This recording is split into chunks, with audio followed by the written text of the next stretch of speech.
Hey everybody, sorry there was no video yesterday. I was just so busy yesterday and I lost track of time, so I truly apologize. I'm gonna do mountain engines on... Janice Mona, Chris Daily Review that's Update. My checklist.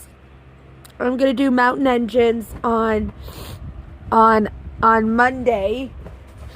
Today we are doing lazy days, so let's get started. To all those people watching, I like to remind everyone that this video is not made for kids. It's for older fans and adults. Enjoy the fucking video. High up in the hills, amongst the tall trees and lakes, you can find Rusty, the little diesel bustling to and fro, helping the workmen to keep the line in top working order. It's a hard job, but Rusty doesn't mind. As long as the line is running smoothly, Rusty is happy. Autumn was approaching, and the bright sunny skies were giving way to grey clouds and late summer showers. Yeah. One day the weather changed for the worse.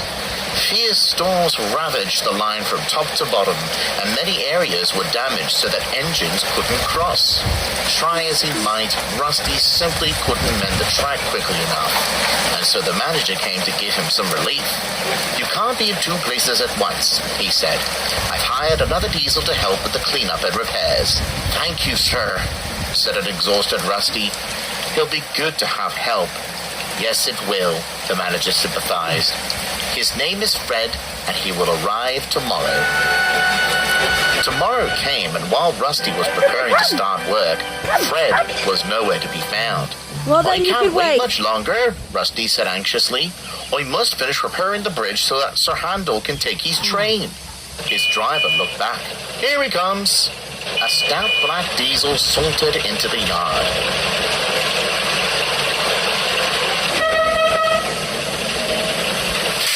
He looked around and sighed. "Hello," said Rusty. "You must be the new engine." "My name..." "Pleasantries later," Fred barked. "Let's get this show on the road. I'm dying for a rest." "You only just got here, and we're quite late for that matter. How can you already be tired?" this. Fred scoffed. "I have a slow motor, and if I work too long, I feel weak. So let's get on with it, shall we?" Rusty said no more, and the two diesels made their way to opposite ends of the line to start repairs. It was hard work and took a very long time, but by the end of the day, trains were able to travel farther up the line in both directions. Rusty finished his work and returned to the sheds.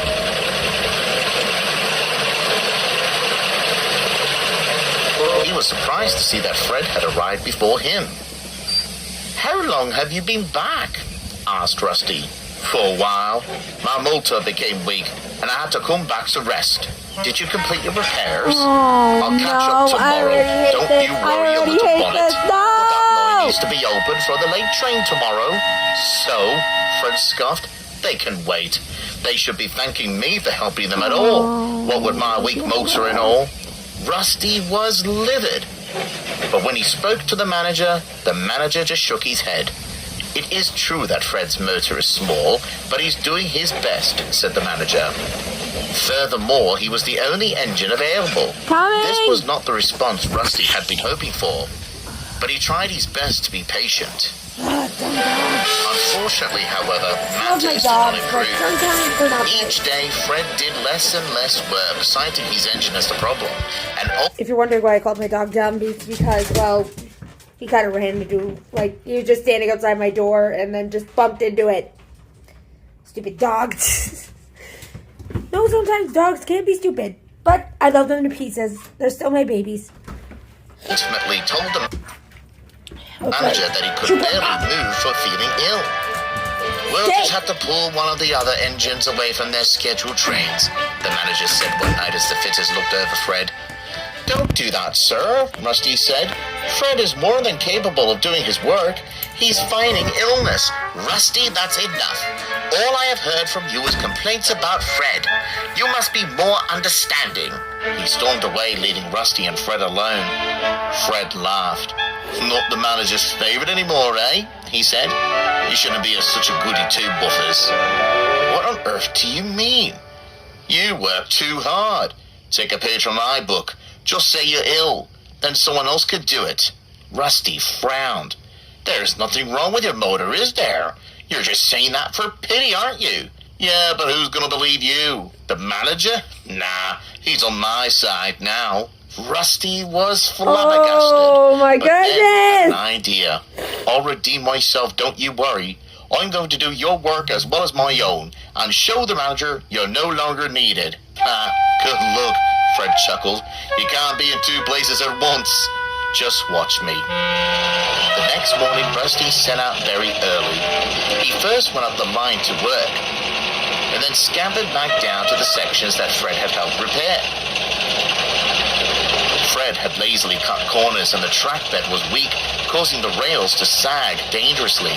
Rusty was working so quickly to prove Fred wrong that he didn't see the sagging track.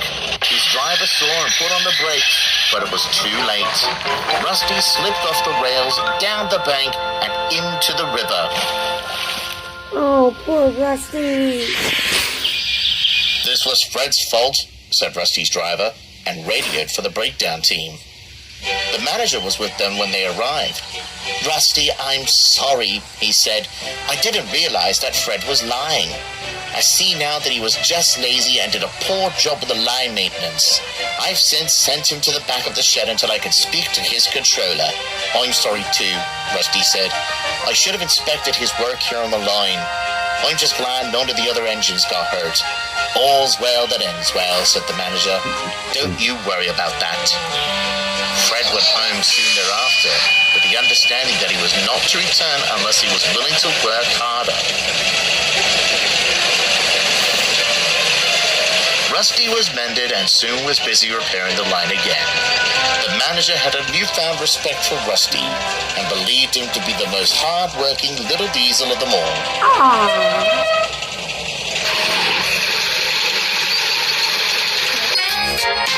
Well, that's all for today, guys. Again, I'm sorry there's no video yesterday. Everything yesterday was crazy. I was busy and I lost track of time.